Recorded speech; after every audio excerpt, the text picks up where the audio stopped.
últimos tempos, voltei a ter uma militância um pouco mais ativa na política, dentro do partido, dentro da universidade, e sinto falta, às vezes, daquela questão da militância organizada, onde a gente podia discutir, debater, trocar ideias, se formar politicamente.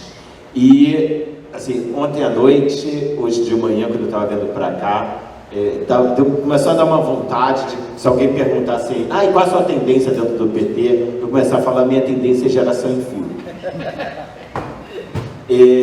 Porque é um momento que a gente tem aqui de festa, de encontro, de congressamento, mas também de formação política, da gente reencontrar pessoas que fizeram parte dessa história em diversos níveis, né, de militância, mas que colocam uma questão que a Ana falou, de formulação, de debate, da discussão, da gente ajustar um norte. Então, assim, Helder, apesar de estar lá em Niterói, quero estar mais junto agora do grupo para a gente sentar e trocar, porque eu acho fundamental para a gente estar enfrentando esses momentos. E nós vamos ganhar a Associação dos Docentes da UF, né? Espero. Para a gente estar enfrentando esses momentos, estar dialogando mais, estar conversando mais para não serem lutas tão isoladas. E eu queria começar isso para justificar um pouco, como o Zeca disse ontem, um certo grau de pessimismo nessa minha fala também. E esse pessimismo vem de comparações que eu queria colocar aqui entre 87 e 2017. Porque em 87, no início do ano, eu estava recém-eleito diretor do Centro Acadêmico de Matemática, ainda não tinha tido a eleição para o DCE, foi pouco depois. E uma das coisas que a gente mais ouvia dentro da matemática, depois na eleição para o DCE, mas o DCE não é para fazer política, não, né? Vocês não são ligados a partido, não, né? Com essa questão que a gente estava falando um pouco ontem, da crítica política que estava lá, mais na base, mais entre os estudantes do cotidiano que não estavam engajados quando a gente passava em sala de aula, chamando para alguma atividade. E é muito interessante agora, como o Helder falou, quando eu estou tentando finalizar a articulação de uma chapa para disputar a Associação de Docentes da Universidade Federal Fluminense no ano que vem, e ouvi de vários colegas professores, tem que tirar a UF dessa política que faz, nosso sindicato só tem... Ele fala assim, peraí, é para mudar a linha política, mas não é para tirar da política. Mas vocês não são ligados a partido, não, né? Não, tem muita gente ligada a partido, sim. Ou seja, 30 anos depois, agora não mais com estudantes, mas com professores, tem uma conversa muito parecida. E tem uma coisa pior do que isso em alguns momentos. E aí que entra esse grau mais elevado de pessimismo. Porque isso a gente vê quando a gente estava passando em sala, quando a gente estava conversando com estudantes que não tinham nenhum envolvimento com a militância. A gente acompanhou lá na UF durante algum tempo, nesse último ano, o processo de ocupação, e na UF a gente fez uma tentativa de ações comuns, de assembleias conjuntas entre estudantes e professores que estavam ali junto nesse processo da ocupação. E foi uma situação muito difícil. E aí eu lembro das articulações UNE antes FASUBRA, das articulações que nós fazíamos no movimento estudantil com o movimento docente, com o movimento técnico-administrativo.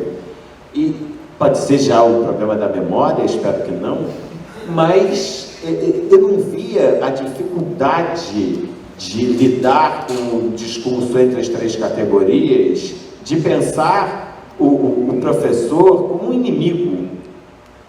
E foi muito difícil lidar em algumas assembleias, pessoas que estavam na liderança do movimento de ocupação, em assembleias falassem, mas eu sou contra que professores participem desses fóruns, porque vocês que ganham 40 mil reais, vocês que são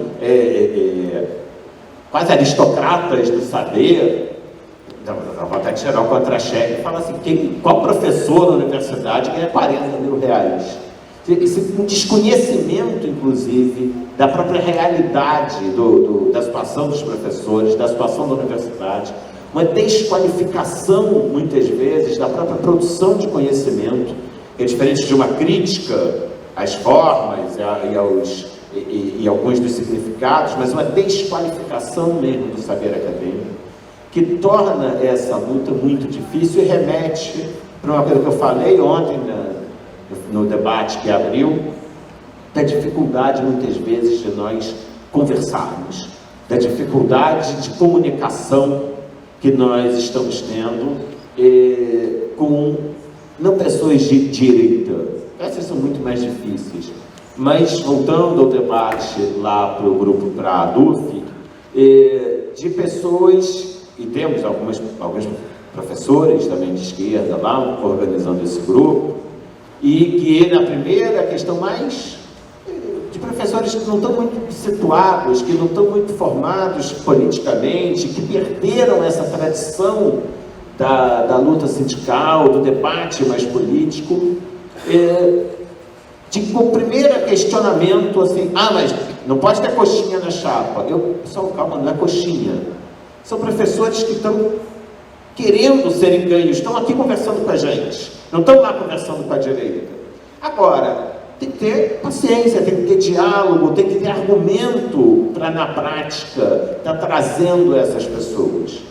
E entra uma questão, mais uma vez, que eu faço essa ponte entre 87 e 2017, com aquela fala lá do jornalista da juventude cubana.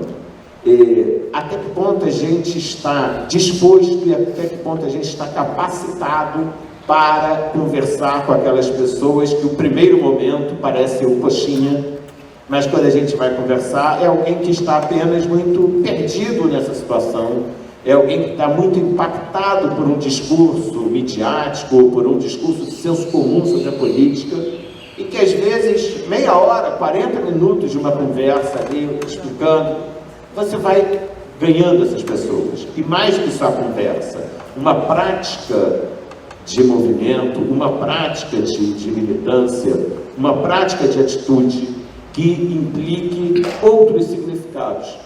E aí, eu penso isso para a questão da universidade. Quais são as práticas de movimento que a gente tem? Qual é a capacidade nossa também de dialogar com a população sobre os significados, a importância da universidade, para além dos slogans, para além da universidade pública, da universidade inclusiva, que são importantes, mas trazer aquilo que está sendo produzido na universidade para conversar com a população. Já recentemente, lá na UF, em 2 momentos, nós vimos matérias jornalísticas, uma sobre um concurso para professor de filosofia e a outra sobre uma tese, inclusive de um não orientando, mas que foi aluno meu na pós-graduação, uma tese de doutorado, que saiu na Gazeta do Povo, uma coisa assim, sobre, olha o que a universidade financia, estudando sacanagem. E foi uma tese de doutorado que, inclusive, fez uma bolsa sanduíche em Portugal, publicou artigos em Portugal e recebeu uma menção honrosa de uma das melhores teses de doutorado a nível nacional, e que estudava relações de sociabilidade e relações da questão de gênero em clubes masculinos, mas que é completamente desvirtuado. E é isso que a população, em geral, lê e pensa assim, não pode dar dinheiro para a universidade para fazer essas coisas. Quanto que a gente está transformando a nossa linguagem acadêmica em coisas particulares, em coisas que cheguem no entendimento mais geral da população. O quanto que, recentemente eu fui chamado para uma mesa do Globo Esporte, e o quanto que a gente fala assim, não vamos na Globo. Isso significa não falar também, não ter esse espaço, que pior que seja a Globo, significa a gente estar sendo visto por milhares, por milhões de pessoas e ter uma entrada lá sobre o que a universidade está produzindo.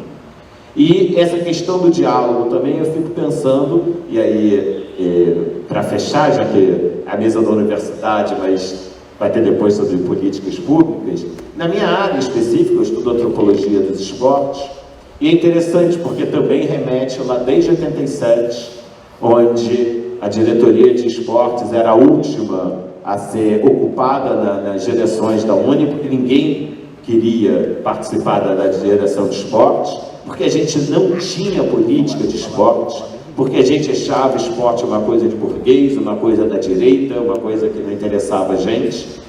E já há 12 anos trabalhando com esportes, nos últimos 5 anos trabalhando com atletas com deficiência nos Jogos Paralímpicos, eu vejo o quanto que a esquerda perde não ter uma política para lidar com um dos setores que está sendo mais massacrado pela política do Temer na questão dos esportes.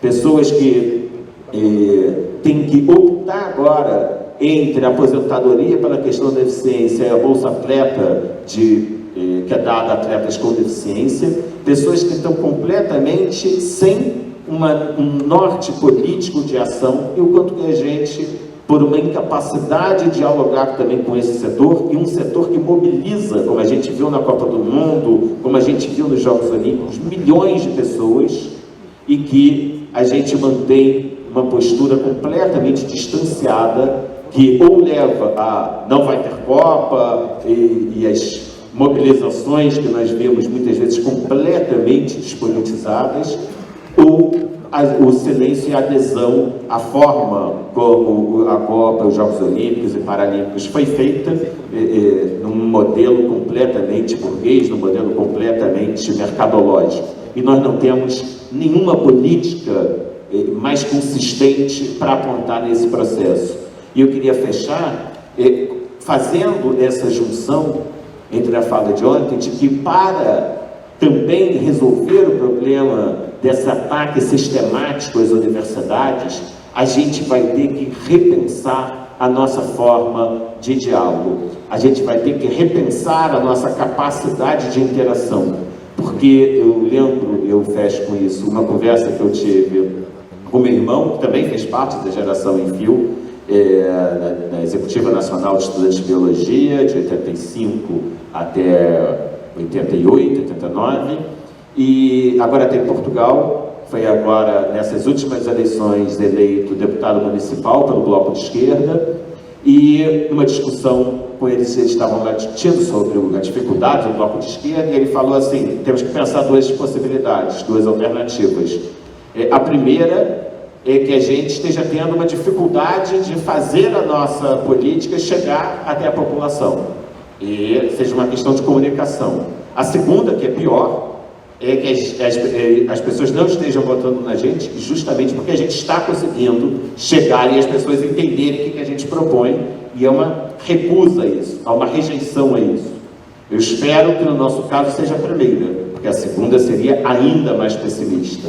E a primeira, a gente pode rever esta forma, rever a nossa forma de, inclusive, atuação nas redes sociais, utilização dessa mídia para fazer política, que não seja apenas ficar printando e entrar na mesma lógica da Veja, quando a gente vê muitas pessoas de esquerda postando boatos que podem ser interessantes para a gente, mas mantendo essa lógica de uma comunicação extremamente pobre, extremamente pouco aprofundada e que dialoga muito pouco. E eu acho que para a gente reverter esse ataque à universidade, a gente vai ter que entrar com muito mais criatividade para ganhar a população, não apenas para a existência da universidade, mas para um outro tipo de universidade que nós queremos produzir. E isso está faltando muito diálogo, inclusive dentro da própria universidade, porque a gente ampliou, nós, de certa forma, popularizamos a universidade,